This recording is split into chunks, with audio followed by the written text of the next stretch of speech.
Okay, so it's hosted at Richmond, Spain. It's the United States. So now let's go back to some of the Peach League sites.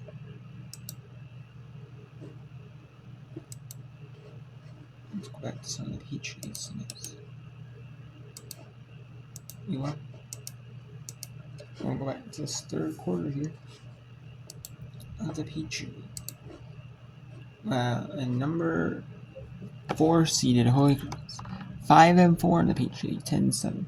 And number 1 seed Loyola Maryland, 12-5, 9-0 in the Peach League. So perfect record, and they're hosting the conference championship for women's lacrosse. Some of these schools, like, they just do it like default to like all these might have some same site like for like basketball or like some stuff like that, or like,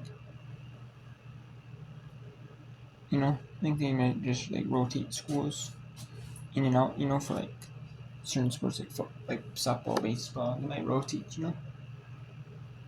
But a lot of these schools, they just do number 1 seed hosts. I like that, you know. I like that the top schools get a host. I like that. That's you earn your right to a host. No, who can blame you? I can't.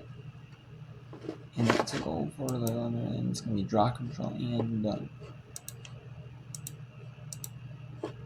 So let's go to Akron, number 3 Akron, number 2 seed Eastern Michigan. Eastern Michigan blown out by Akron, 15-3, 11:04 to go in this MAC championship semifinal. It was originally supposed to start 2 Eastern, then about a little half-hour delay due to weather lightning in the area. But the storm moved out of the area. It has moved away from the Moontongue area. So they are now just continuing the game, hopefully be unbothered by weather.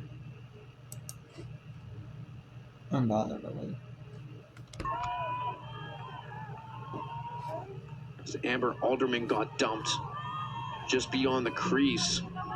So Alderman off to the right side of the fan for Sanders. Free position opportunity incoming. Alderman just backs it up, gives it to Blackwell. Blackwell's been monitored all game long. Goes inside, a good opportunity for Alderman. This time Abby Alderman. As Sanders races out for it, outside her crease.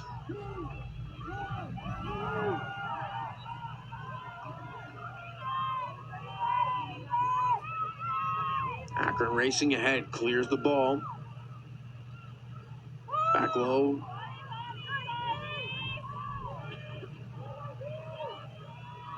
He comes back out to Boyd. Boyd slows it down for Akron.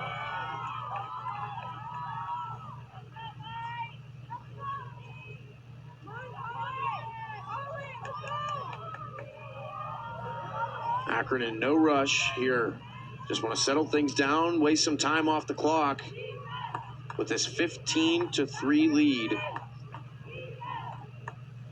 Ball moves around. That one knocked to the turf, and Porter's able to scoop it up. Oh, Kenny, bring that knee drive. Look at that knee drive. Hell yeah, Kenny. Kendall Nagel storming upfield for Eastern Michigan, the sophomore from Maryland. That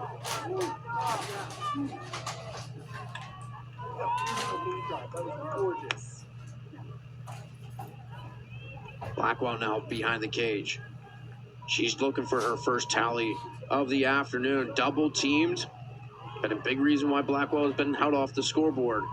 A lot of double teams in there, forcing her to move it elsewhere.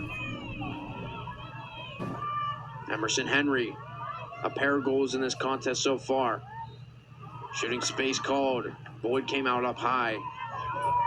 So Amber Alderman will get the opportunity on the fan to that right side of Sanders.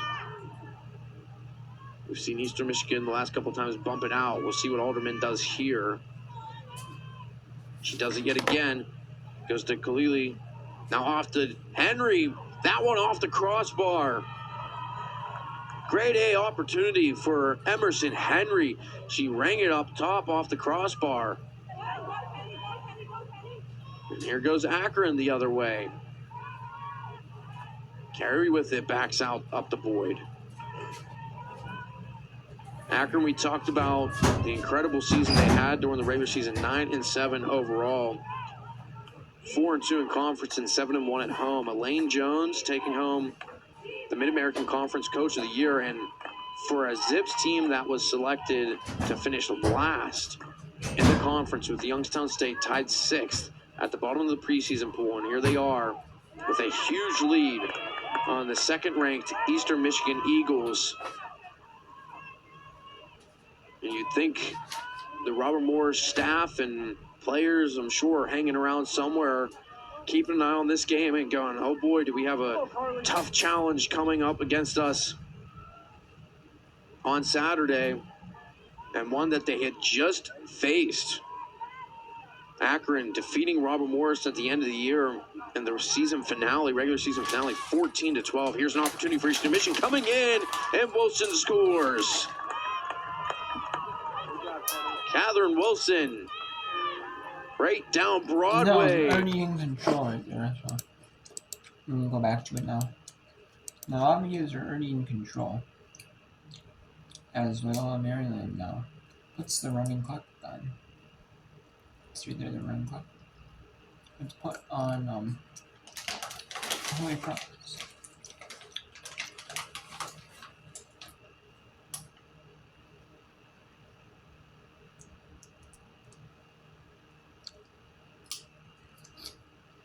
Yes, sir.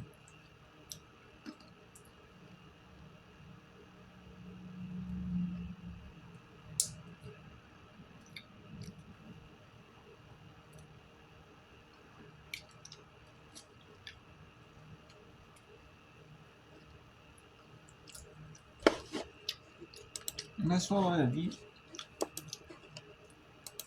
Right. I mean, we haven't got any of shiny in the softball. The softball. We gotta look at the first. I'm really gonna see all of the first, some of the first. A little bit. In the Hamlin bracket. Now in the East bracket, like Charles bracket. Alright, yeah, these six. These. Enough of that talking.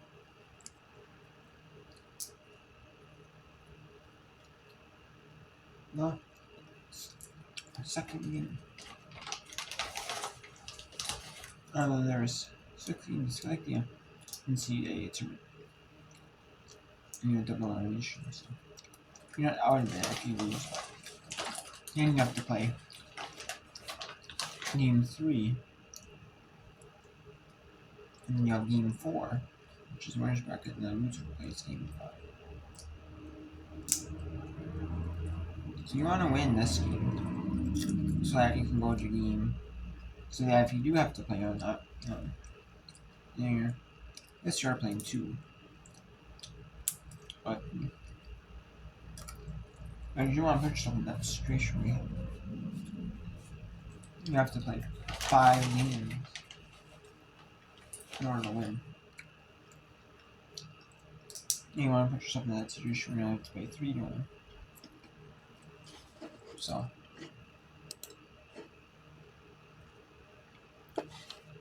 Ball 1. It's hit number 2. And we'll keep these in here just in case for some games.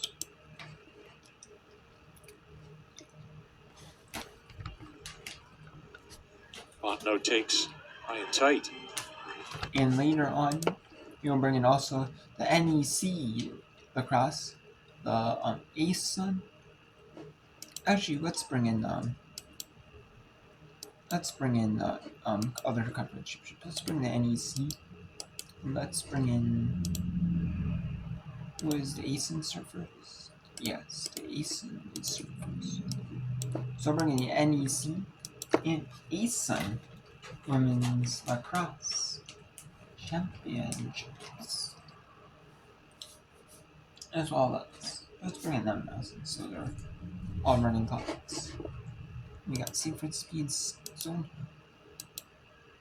Got Leno and Liberty in the second set. And Liberty is hosting this year. They decided, I mean, it's only fair that they get the later game, you know. But you can see the friends and families in these teams. You know, them show a good full force. You see that in game 1 between Costa Carolina Ace and Jackson. Now.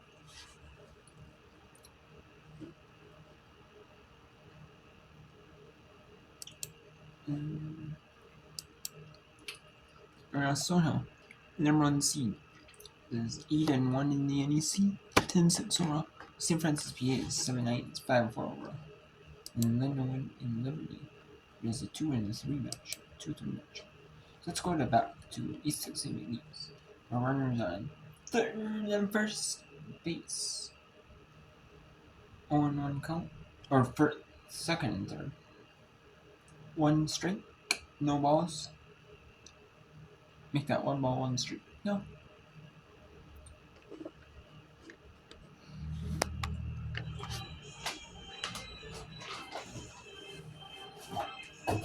Bright sunshine right now. It's been mostly sunny today. There are some clouds around. It's a pretty good sized thunderstorm this morning here in the lake area. No threat of rain this afternoon. 2-1 as that one misses high and away.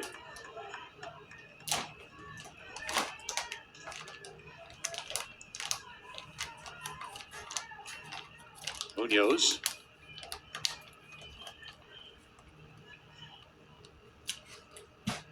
Hop up. That's at foul ground, and it will reach the seats. Count even at 2.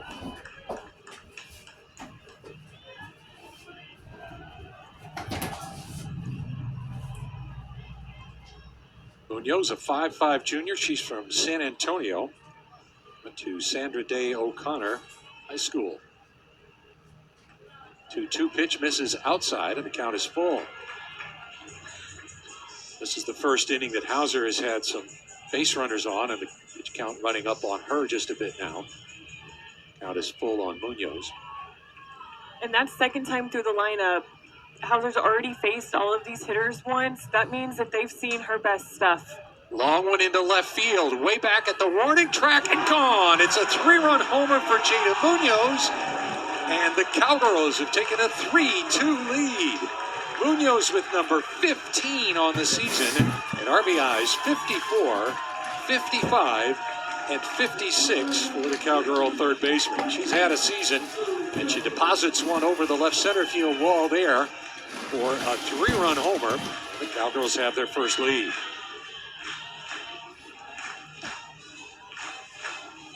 Get a look at the replay here. Back right next to the Lakeside Bank sign and right near the porta pot, out on the back side of the scoreboard. So here is Sam Mundine. Mundine 0 for 1. Nobody on, 1 out now for the Cowgirls, and strike 1 to Sam Mundine.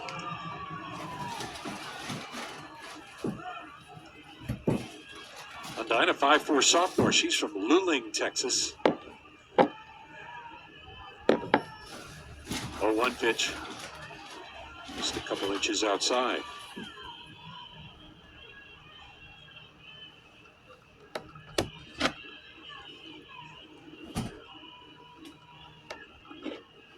Mundine, the left fielder today. She was relegated to the DP position for a good bit over the past month or so. As that one misses 2-1. She had a leg injury that limited her. She's back and left. Ground ball off the glove of Hauser, and that'll be an infield hit for Mundine. Hauser reached, got the webbing on it, and it just squirmed out of there. Would have been a very nice play if Hauser had been able to hold on. Instead, it's an infield hit, and the Cowgirls keep the inning going. It's a really tough play as a pitcher. You see a ball coming back at you and you want to get it so bad, but in reality, it might have been a little bit better to let your shortstop go ahead and take that ball because they're cutting across the diamond. And you have no time to think that, do you? It's an instinctual thing, and if you think you can get it, you're going for it. Absolutely. And then there's sometimes that you don't go for it and you think that you can get it and it goes to center field. So it's just a really hard judgment play. And the only thing that could have improved there is maybe a little bit more communication, but it happened so fast. Alyssa Denham is a pitcher for Arizona, University of Arizona, University of Louisiana at Lafayette. Now let's go back to VCU and Davidson as McNeese has a 3-2 lead. Now after they got the 3-run home run.